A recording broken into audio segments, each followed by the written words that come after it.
What's good? How y'all doing this morning? Welcome back to the Forever I Love Atlanta Sports Podcast. This is your boy The Don with another episode of The Don's Favor. I'm here to talk about the assistant general manager for the New Orleans Saints, Jeff Ireland, and I have on an expert writer from Saints Chronicle Street is it Canal Canal Street Street Chronicles? Chronicles, Yeah, yes. Canal Street Chronicles. I know it's a tongue twister. Maddy, how you doing this morning? I'm good. We're reeling a little bit over here in Saints Land, but we're doing all right. Y'all be all right. Y'all, look, it happens, and Jalen Hurts made his first start yesterday. I think he'll be a better upgrade than me, in my opinion, than Once, oh yeah, Vince. they Yeah, they so have a lot more problems after that game than they did before. So yeah, and like I said, it's one of those games that everybody have trap games yeah, every season, but I know the Eagles are underperforming all season long, so I yeah. feel like they're gonna start winning some games down the stretch. They may end up winning that East. I don't think the Redskins gonna win it.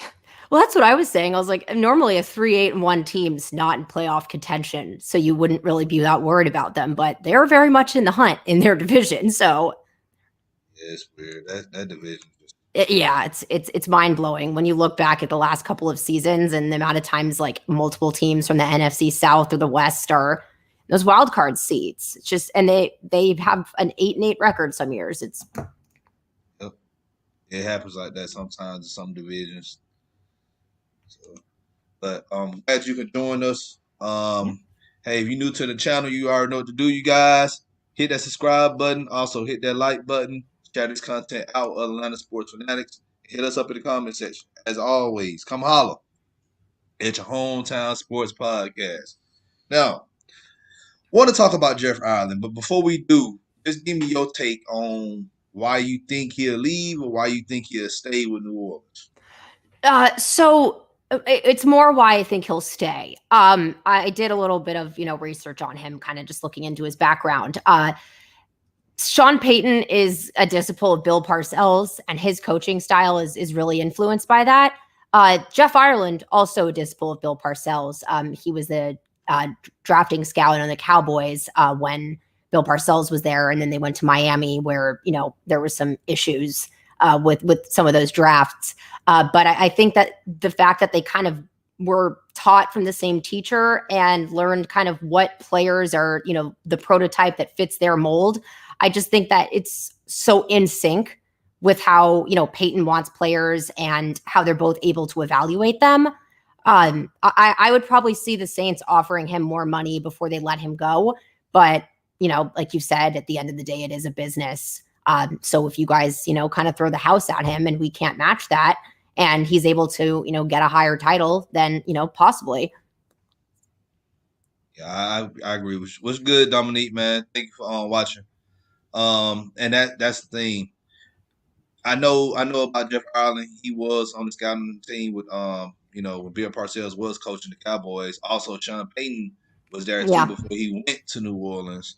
Um, but my take is he did leave.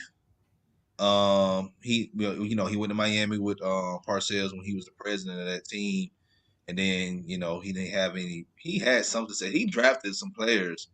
People forget about Cameron Wake. Yeah. Chris Long, Jake like Long. Jake Long. Yeah, Yeah. I forget which Long it is. I know Jake and Chris they went number 1 and 2, and then we drafted Matt Ryan in third. So, Well, but yeah, that's the controversy is that they skipped over, Matt Ryan and Joe Flacco went with Chad Henn that year, or maybe it was Pat White that year. But that's one of the glaring things is that they kind of they overlooked Ryan. but yeah, even if they did draft Ryan, I don't think Ryan would have fit that system with the Dolphins. Like Yeah, not we with the O had, line they had. yeah, we had when we drafted Ryan, we had Bill Musgrave as our quarterbacks coach, and I credit a lot of Matt Ryan's success with Bill Musgrave developing Matt Ryan. That's the thing people gotta understand. when you draft a quarterback, you have to have somebody on your staff to develop and groom that quarterback. Absolutely. If you don't, it's going to be a disaster. Like, this is why I say, Jameis Winston, he may do better with a Sean Payton. Sean Payton, he developed quarterbacks in the past. Right. So, well, yeah, as you can see with how, the Tom Brady Bruce Arians relationship has gone, the fact that they're having difficulties and he's, arguably the greatest quarterback of all time kind of gives a lot of leeway to how people viewed Winston. mm-hmm. It's a system. It's all a system, and if you don't have that system if you don't have a good system in place, it doesn't matter, who else you bring in. Right. And hindsight's 2020 too. So, Matt ended up being great on the Falcons, but like you said, had he gone somewhere else where the quarterback coach that didn't know how to properly develop him, then this might not be, a question. Exactly. But going back to Jeff Ireland, all right, he came to the Saints in what was it, 2015 or 14? Yeah, 2015. Okay. All right, he came there in 2015, and I remember, that was during y'all, I ain't gonna say dark moments. Oh, it was dark. Well, y'all, Breeze was still putting up good numbers, all right. And look, I'm a Falcons fan. I get it. Falcons Saints, we don't like each other. There's times, yes, we do troll each other back and forth. But at the end of the day, I talk facts. I don't sit here and let my emotions and feelings get in the way with speaking the truth. Like, before Ireland got there, Mickey Loomis was a big question mark on should we keep this man or not, because of the picks he made. But when Jeff Ireland got there, he was a college scouter, and Loomis focused on the free agency and the cap.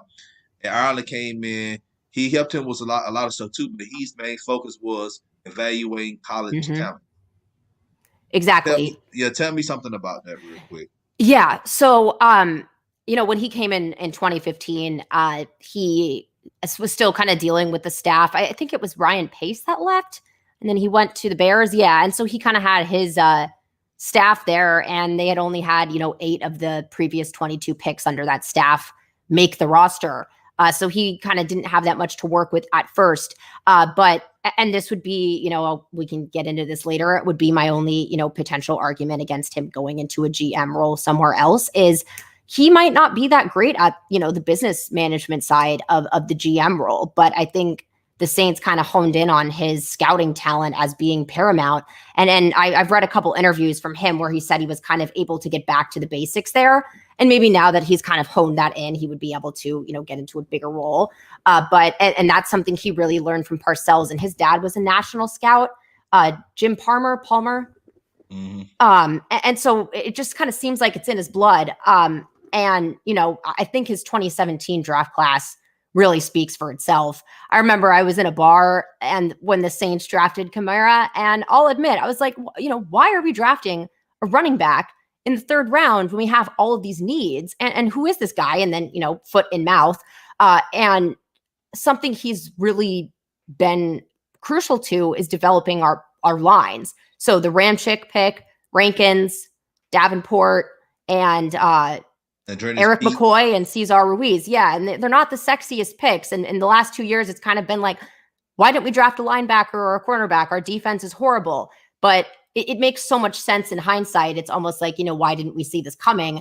And we kind of got 2 years in a row when he drafted Ruiz. I didn't even really know who he was. And then quickly I was like, oh, that makes so much sense. And this is why I am, a writer. And there are people that do this professionally. So yeah, I think his ability to scout talent is very, very important. And I think something that is important with Ireland's draft picks is they focus a lot on like character of players and, what their football intelligence is and their like leadership abilities. And it's more kind of about those intangibles than the, stats and numbers. And I think that's been a huge part of why the Saints, since, that dark period, have really been able to get a grip on those, areas that were much more liable. And that's the thing I love about Ireland. And how the past few years, y'all been drafting in the trenches. Offensive lineman, defensive lineman. That's what you need. That is your brick and mortar for your team. If if you don't address the trenches, if you can't win up front, you're not going to win any games. Right. We see you guys, especially y'all are. I think y'all still number one when it comes to running defense. Mm-hmm. That right there tells me everything I need to know about y'all defense, and this is why I did a coach got a video on Dennis Allen, and I feel like Dennis Allen should potentially leave New Orleans and become a head coach. I would like him to be here in Atlanta, but he's not my number one guy. All right, but I feel like what he's done for that defense has been paramount for him to leave and be a head coach again. He didn't get a fair shake in Oakland. He Yeah. didn't because of the GM. They didn't want to address the needs for the team, and they didn't want to go after free agency and be aggressive and get talent for the Raiders. And it just left him, like I can't work with this, like But with Ireland, I remember 2017, y'all drafted Lattimore because I was like, when y'all picked Lattimore, I was like, I need a quarterback. I need a quarterback to sit behind, Breeze. We already know at that time Breeze was at 37 at the time, I believe. Mm-hmm. And I'm like, yeah, it's pretty much time for y'all to try to get somebody in there and that was I ain't gonna say a great quarterback class. You had Patrick Mahomes. Well, we You were had prepared to take Mahomes. y'all should have man, yeah, y'all should have took that man. I'm gonna Well, be so honest. it was someone that, he got before we were able to get him, but yeah, they were very set on drafting Mahomes, which would have Oof. been That would have been horrible for us. I ain't gonna lie, but yeah. but the thing about Andy Reid, and I love Andy Reid is one of the great offensive play callers in my Absolutely. opinion. And Sean Payton, he's right there with Andy Reid. We're keeping it 100, but that's what I was looking at. I was looking at, okay, y'all need to get a quarterback because we know the Bears, they did a boneheaded decision on drafting doggone Trubisky. Yeah. You still had, and when y'all was picking, when y'all was about to pick, y'all, it was on Mahomes. Mahomes was taken by Kansas City, but Deshaun Watson was still on the table. And I think y'all just, y'all said, well, we need a cornerback. Y'all got Lattimore. Then y'all went back in the first round again, and y'all picked up Ramsack. Yeah, Rams pick. And Top. That's my top pick of that draft class, in my opinion. yeah, he is. And I watch a lot of Big Ten football because I'm a Michigan fan. Mm-hmm. And I remember, Michigan playing Wisconsin all the time. And I'm like, man, this guy going to be top 10. I don't understand why Ramsack didn't go to top 10 in the draft that year. But y'all went back and y'all got him because I already know if y'all didn't, he would have been picked up by another team. Oh, He would yeah. have been picked up by San Francisco or some other team that was picking like early in the second round. Oh, yeah. Well, San Francisco and us, it's weird. We always go after the same players every year. I think, is that the year of Reuben Foster's draft? Yep. So Yep, that we were going to draft him. Thank you, San Francisco, for taking him instead. But that, yeah, we always seem to trade off. And exactly, I think, and that's kind of when they traded up to select Eric McCoy last year is, we didn't have a first rounder. It doesn't really seem to matter to the Saints. They always managed to kind of stay aggressive, but that was the thought with him too, was, we need to kind of trade up and get him for this trench player, especially once we found out that Max Unger was retiring. Yeah. Then it was like, it really is. Yeah. He needed the center. Like, there was no questioning about it.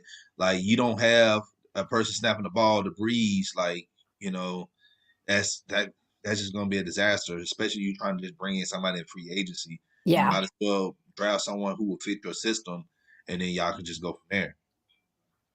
Right. Yeah. And something that, especially with, they're drafting of people on the trenches, is they really look at that football intelligence more than anything. Because, the center is a very mentally demanding position. And it's a tall task for a rookie to come out there and start the whole season in front of a Hall of Famer quarterback. But the fact that he was kind of able to do that without a hitch. And like you said, for a couple seasons now, people have started to say, because, for example, the Patriots, Belichick drafts a quarterback pretty much every year. It's always kind of in those later rounds, but, they're always kind of doing that. Whereas the Saints, I don't really think they've drafted a quarterback since Garrett Grayson in 2015. Mm. And that's our whole, other problem is, what the next quarterback. Taysom was never drafted. No, he was an undrafted, picked up by Green Bay. But yeah, I just feel like the Packers have that strategy of kind of preemptively drafting a quarterback, apparently. But if you don't have an O line, then it doesn't really matter who replaces your quarterback at the end of the day. And if you see one of those players that is going to be, a generational talent, which Ramchick absolutely, I don't think we've gotten to see Ruiz's full potential because he was drafted to move into the center role. And McCoy was supposed to move into the guard role, but because we had no OTAs and no preseason, they couldn't really do that. And he's not that great at guard.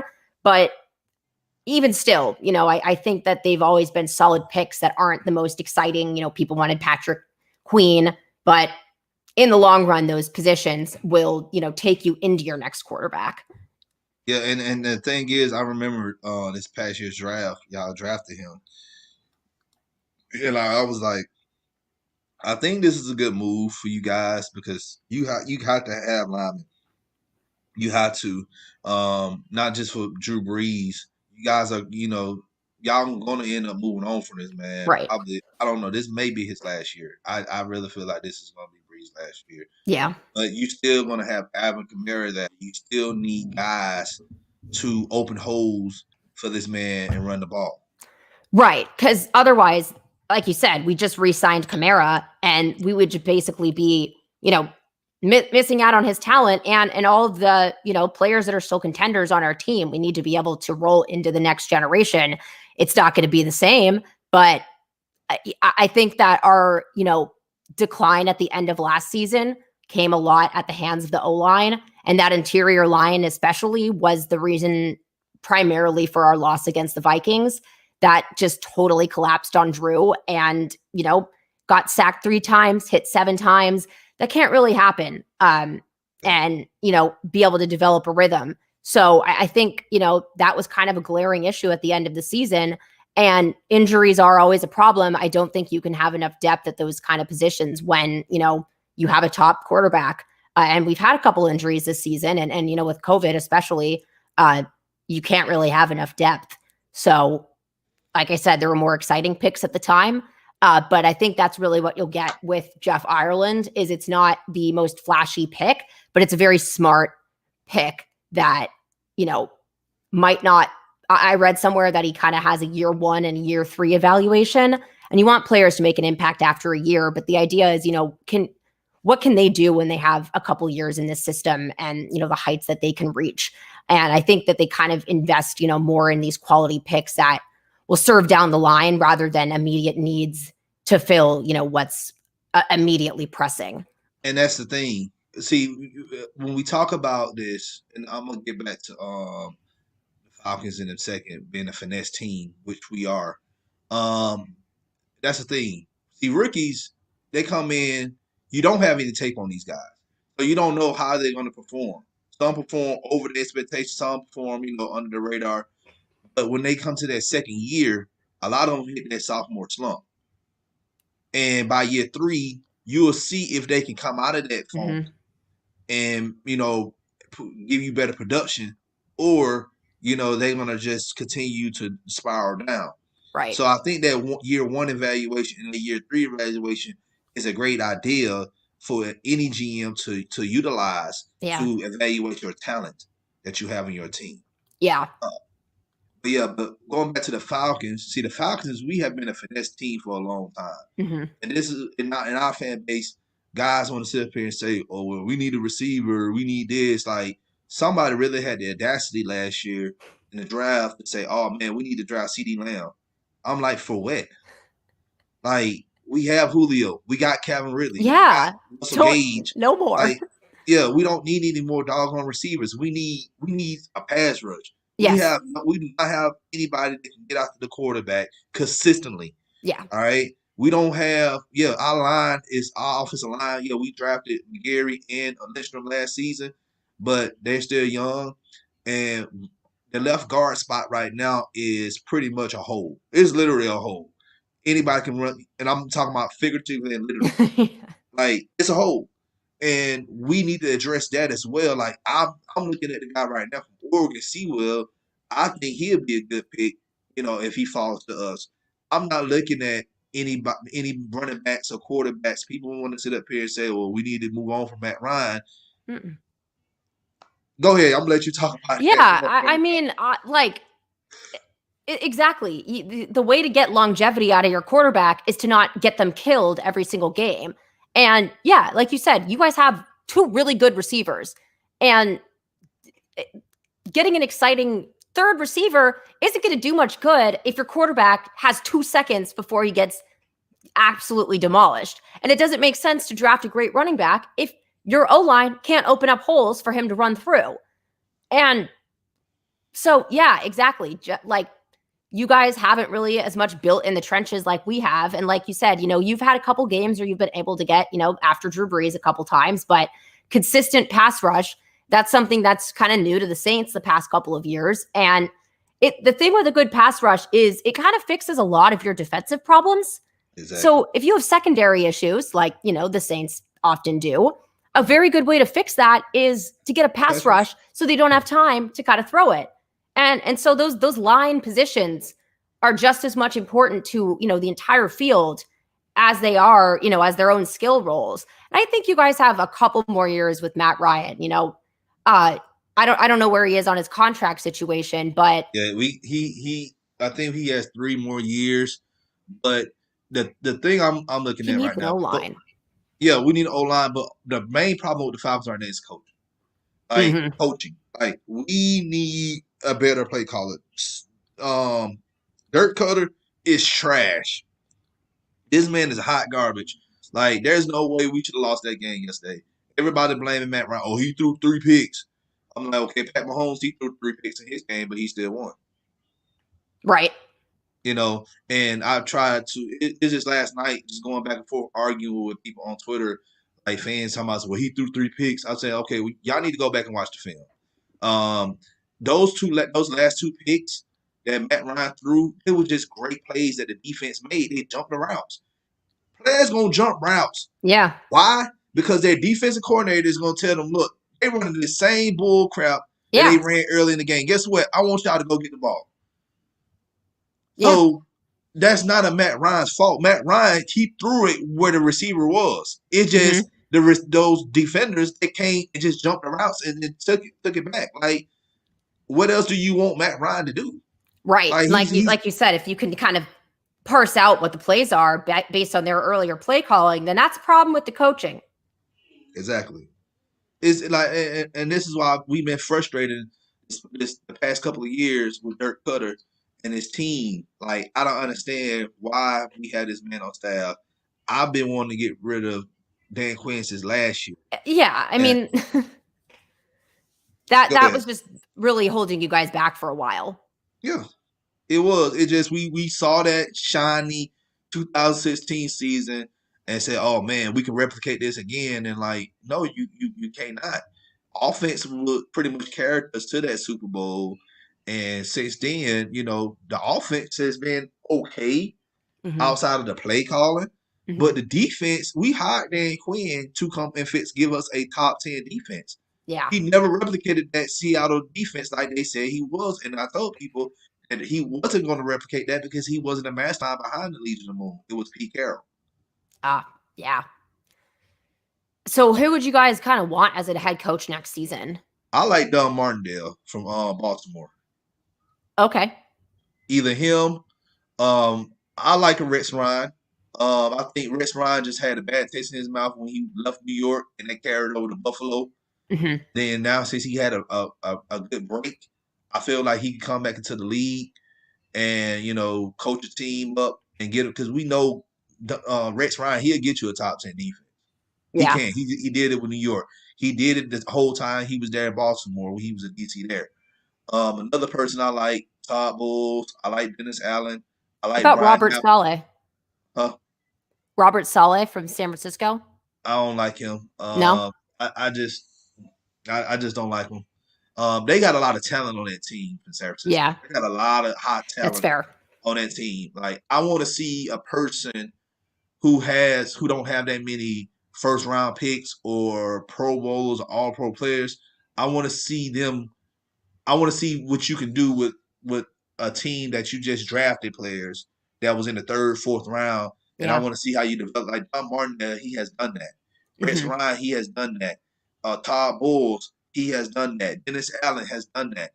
All right. Often, it's the people here in the city that want an offensive minded head coach. Okay, I like Brian Dabble from Buffalo. Look at the job he did with Allen, Zach Allen. Look at Arthur Smith. I like Arthur Smith from Tennessee. He's a good Hmm. offensive minded person. So I was those are going my to ask what you like. Who's your defensive coordinator? right now. It is Jeff Orridge. Is he someone that you guys want to keep with? No, we need to get rid of every. I like Orridge, but I think he's not ready to be a head coach. The person we promoted to interim was Raheem Morris, Hmm. and I don't like Raheem. Look, we lost to you guys twice, Yeah. and then we lost the Chargers. You can't, in my book, you can't lose to the Saints. If you trying to audition for a job in Yeah. Atlanta, you can't lose to the Saints twice. I'm Right. sorry. Especially, I mean, I'm higher on Taysom than most, but without Drew Brees and it's your division rival, that's who you have to compete with twice a year, every year. Mm-hmm. Exactly. That's why I said I was not how, and even before we played y'all the first time, there were games that we did win, but guess what? Those wins we almost lost because we let the Broncos almost come back. We let the Panthers in one game, they almost came back, and then we allowed the Vikings to score. I want to say like what 14 to 17 unanswered points in the Yeah. fourth quarter. Like that's to me that's not a dominant defense. Like you have to Right. stop somebody. Right. But I more asked about your defensive coordinator, not as like an elevation position, but like, if the defense was a problem, possibly getting a different defensive coordinator, but then not needing such like a defensive minded head coach. But I don't know what you guys are kind of looking for in that head coach. I'm looking for somebody like Arthur Blank. He said he want a leader of men. Quinn was his players coach. He never held his players accountable. You see the culture y'all have down there. Somebody mess up, y'all have a short leash with those players. They mess up, they sit on the bench. Us Yeah. over here, we can allow a player to just go out there for 4 quarters and mess up the whole time and never get pulled. Right. And I think like we handled the Michael Thomas situation very artfully. Like they didn't have to blow up his spot and say that he was getting, suspended for that game for hitting CJ Gardner-Johnson. Could have kept that totally under wraps. But since then, I love Michael Thomas. I think with every really good receiver, you're going to get a lot of trash talk. Sure, you guys understand that between Roddy White and Julio Jones. But, sometimes it was getting to be a little bit of an issue. But since that whole incident, he is totally locked down. He looks more focused. And, we've just been able to roll through so many locker room issues. I mean, the whole like Drew Brees thing over the summer, that's a serious issue that, goes past football. And I wouldn't blame a lot of the team for having, issues with that. But the fact that they were able to really kind of talk that through and get over that relatively quickly and go off without a hitch when that could have literally derailed the entire season. I just think, yeah, in terms of handling controversy and letting players kind of start to, get off the leash a little bit, Sean, and he learned that from Bill Parcells, is, not going to have any of that. None of you are that special. Everyone's cuttable. And, we've traded away Brandon Cooks. We've traded away Jimmy Graham when they were at their primes. So he's not afraid to cut the cord. And I think that just that alone makes people kind of stay in check. Exactly. And we just have to build a new culture here in Atlanta. It starts with the general manager. Right. It really does. And like I said, I was never a fan of Thomas Dimitrov. Yeah, he drafted Matt Ryan. He drafted Julio Jones. Okay, cool. But at the same time, like this man has missed more than he hit. And I need someone that's gonna be hitting at least 60% or near that percentage, that margin Right. on their draft picks. Right. Right now, the Falcons, our cap situation is not looking good. We're not able to just pick up players in free agency and just pay them. These next couple of years, we have to rely on the draft. We have to.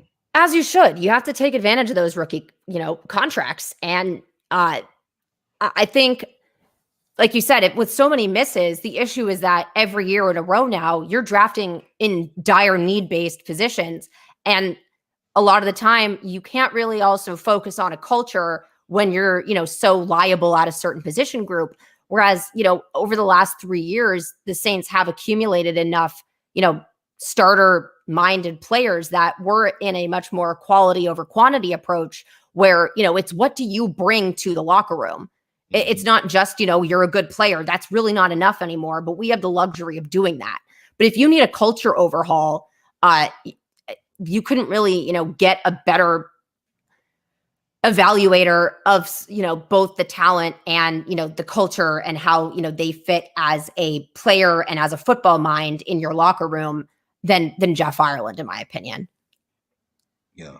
And that's the thing. And I've said that Jeff Ireland is my first choice as general manager. I'm not even gonna lie to you, is Joe Ortiz from Baltimore.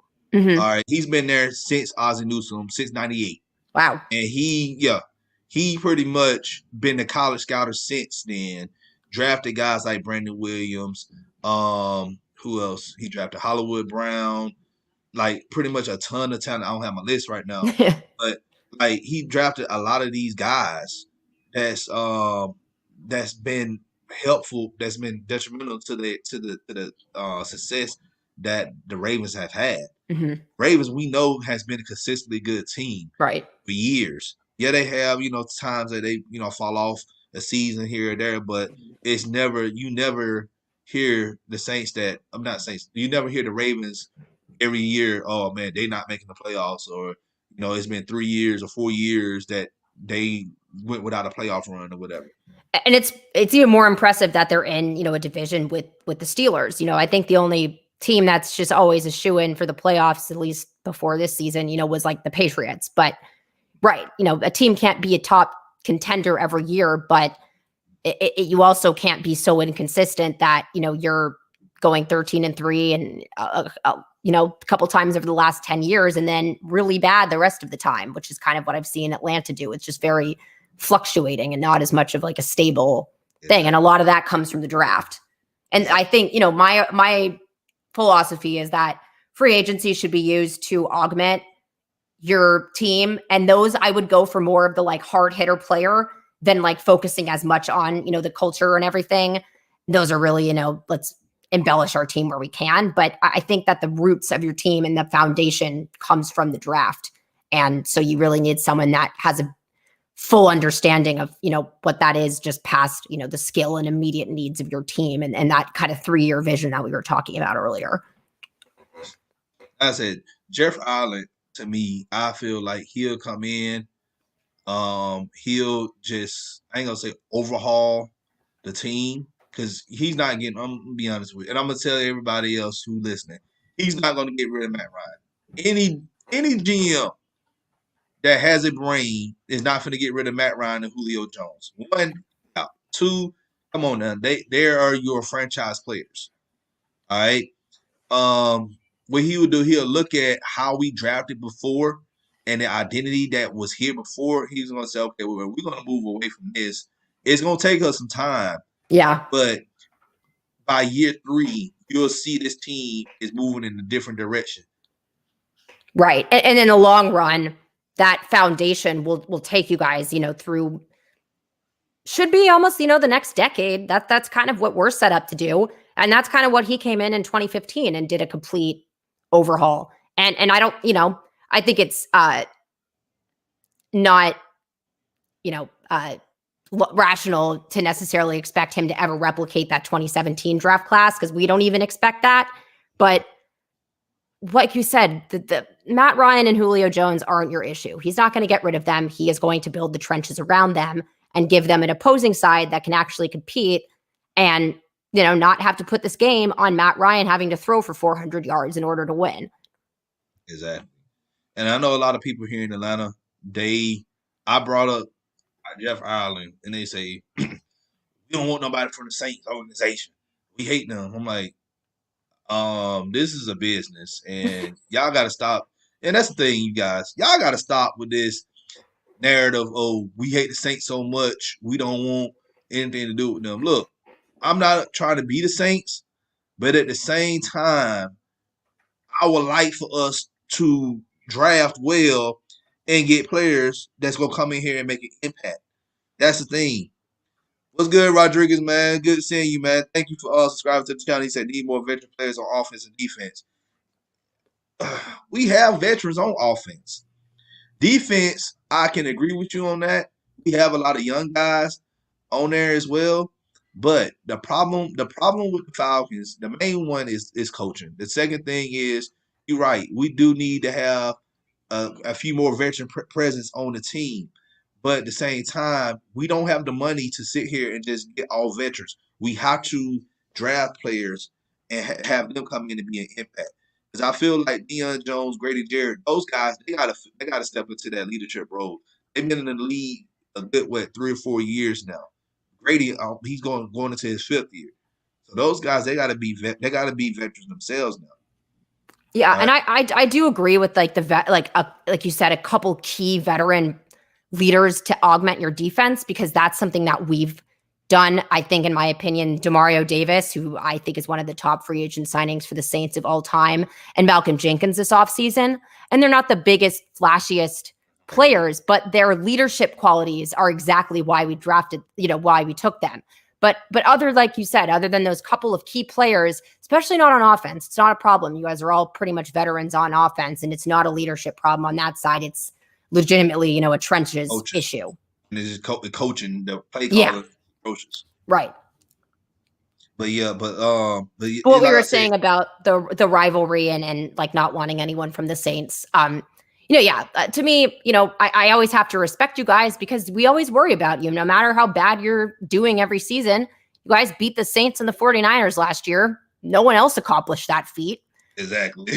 And so, you guys aren't a bunch of slouches. I agree. I just think it's bad coaching and just not having kind of those foundations set up. But, the only reason I would say that it is ultimately a business, but I could see the Saints not wanting to send, their scouting talent to a direct division rival competitor. But on your guys' end, it would just be it would just be a little emotional and not really logical to just not want a Saints, front office guy just because he's on the Saints. I'm pretty sure half the reason that you guys hate us, especially this year, is because, we beat you both times. And that's our fault. And that's our fault for keeping the coaching staff around like we needed to. And we had a chance to beat y'all the second game. Yes. We did. But at the same time, coaching wasn't up to par at all. Mm-hmm. But this is the problem, and I'm gonna stop talking about these fans, because they don't understand how football works inside and out. They want to sit up here and say, well, we need to move on from Matt Ryan. We need to get Justin Fields. We need to get Trey Lance. We need to bring in Louis Riddick as our GM. And Louis Riddick hasn't done anything, you guys. Anything. This man was a pro scouter for the Eagles. All right? The same man that built that dream team that went 8-8 in 2012. And I told people this. They want to sit up here and say, well, that's not Louis Riddick's fault. That's Chip Kelly's fault. First off, Chip Kelly wasn't with the Philadelphia Eagles in 2011. He wasn't. He was still in Oregon, coaching the Oregon Ducks. All right? 1. 2, this man have said on record, Riddick, he does not like Matt Ryan. He's in tune with the mobile style quarterbacks. And I tell people this: if you're not going to bring in anybody to develop this talent, then there's no point in you drafting them. There's no point in you drafting them. Yeah, Ultra Shadow, man. I remember 2011. Yeah, because I remember 2012 was Reed's last year as an Eagles coach. But if you're not going to bring in the right coaching staff to develop this player, then there's no point in you drafting him. Right. So I'm a huge no on Louis Riddick. On what's another guy that people have been mentioning? They said something about one of y'all scouters that's getting interviewed for the Falcons GM. Terry Fontenot. Fontenot, yeah. I don't know that much about him. Can you shine some light? I know he is a college scouter for you guys, but I think his strengths are more in like free agency. Wow. From what I know, that's kind of how him and Ireland play off one another. And he's brought in some key free agency signers, but I think it's kind of more so, what do you guys need most? Do you need someone that can identify those key players in free agency more than you need someone that can build a foundation of your team through the draft? And if you guys were in the mode of, if it was just coaching and you guys had locked, airtight, lines on both ends, and there were no issues with that, and it was just a matter of coaching and schemes and that kind of thing, then yeah, maybe you bring in the guy that can augment your team and make you contenders with a couple of Demario Davises and Malcolm Jenkins. But if you guys have, especially those trench issues with the O-line and the D-line, we don't do that through free agency. That's always come through the draft for us, and that's Ireland. So I think just based on what your specific needs are at this time, I would go Ireland. I'll go Ireland. So that's the thing. We have a lot of holes on the defensive line. We have a hole on the offensive line. We may end up having two on the offensive line because we don't know what's going to happen with Alex Mack after this season. He can very well end up for retiring or whatever. I think this is his last year in his contract, I believe. So once again, we don't have the cap space to be signing all these players like that. Right. So the best way for us to do and get an instant success, we have to do something similar to what the Colts did in 2018 and what what's the other team did and what we did in 2008. Build through the draft. Yeah. Especially this season. If it was any other season, maybe. But there's not going to be a flashy free agency this season when everyone's going to be bleeding from this restricted cap from the pandemic. So more than ever, you guys need someone that can identify those types of players in the draft. All right. My last question. Do you think if we do hire Jeff Ireland, do you think we'll have somewhat of an instant success with him coming to Atlanta to be our GM? I don't know about instant success. I think that Well, I mean, instant success. It may not be the year one. He'll take us to the playoffs. I'd say maybe 3 years. Two or 3 years. Yeah. Yeah. Because again, just based on diagnosing what the Falcons' needs are and needing those O linemen and D linemen, and just kind of thinking of the prototype that the Saints have drafted. Most of those players are year 1 to year 3, but really more so in year 3. Marcus Davenport. I think people are finally starting to accept the justification for that draft, and it took a long time to do that.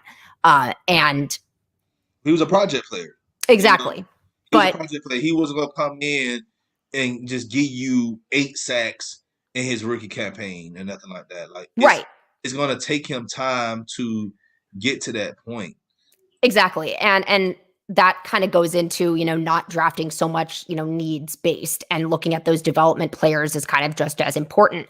Not that they're incompetent their first season, but, I think if you're, again, just able to build those foundations and Todd Gurley is on the older side, but if your O-line can't open up lanes for him to run through, it doesn't matter if he's, Ezekiel Elliott in the back, although it's not maybe the best example this season.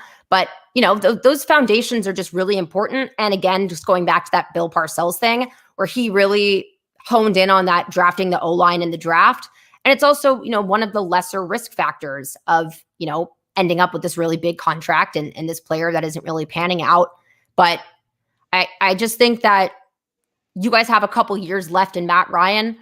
And if you can give him a little more time in the pocket, then, he was more successful in our second outing, if I recall correctly, when we played you guys this year. And he was a lot less bombarded by our pass rush. So when he has a little more time, he's not that bad. But especially with us in your division, our pass rush is going to keep being an issue for you. So you really need those trench players. And I think if you're patient and let that develop through Ireland, and I think, if you hire Ireland, that's what you're getting. The fans might not be immediately enthralled with some of his choices, but I think in 3 years, you'll kind of see the vision. And that's, I don't really care what some of these fans think, because if you have them be a general manager or whatever, our team would pretty much be a dumpster fire. They want to get rid of Matt Ryan. If they could, they'd probably ask Mike Vick to come out of retirement. To these folks still on Mike Vick. It's the same with us at Drew Brees. Well, there's a reason that we're fans and not executive office members. exactly. And I agree with you, Rod, that, smallest offensive line in the league. Our defensive line is undersized too. We have Tyler Davidson, and he was a player for the Saints at one point in time. But for him to be a one tech defensive tackle, or in some cases when we go 34-3 I, which is 3-4 under sometimes, like he's the nose tackle. He's too small. And He is too small. that's something you'll get from Ireland too. Another thing of the Parcells prototype was size, size, size. They have to fit that physical size.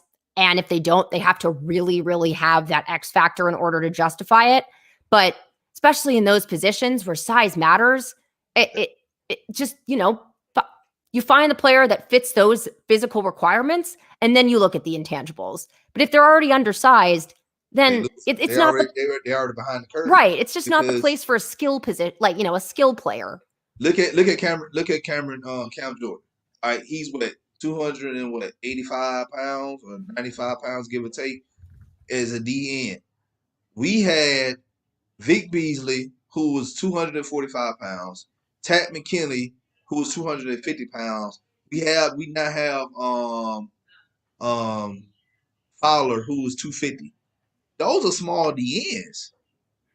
That's pretty much, those are outside linebackers that we are pretty much telling them to put their hands in the dirt and go up against offensive tackles every snap.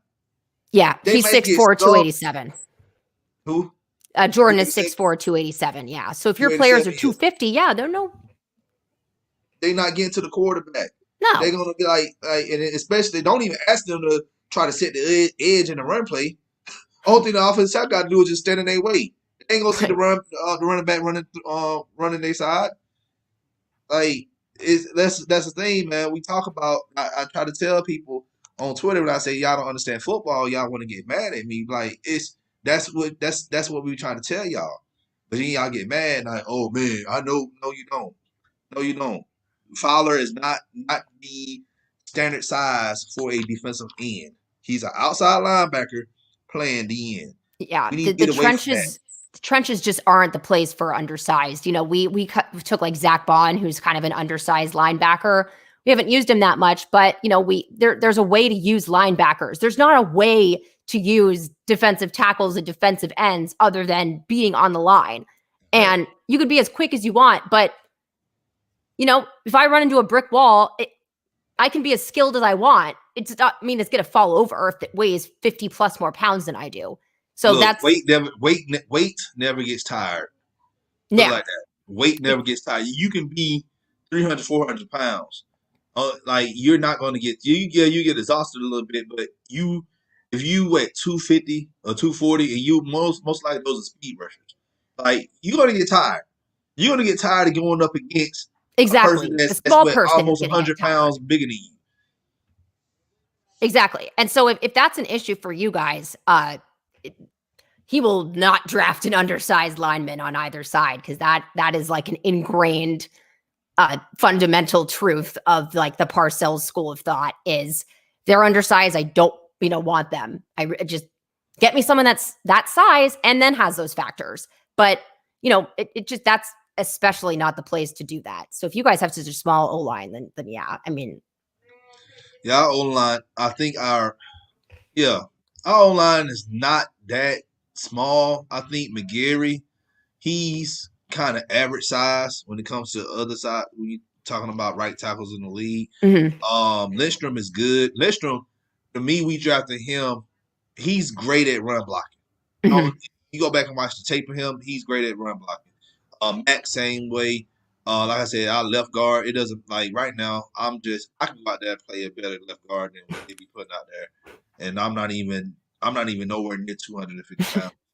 And left tackle Matthews, he just been, inconsistent throughout most of his career. So that's another question mark we might need to do.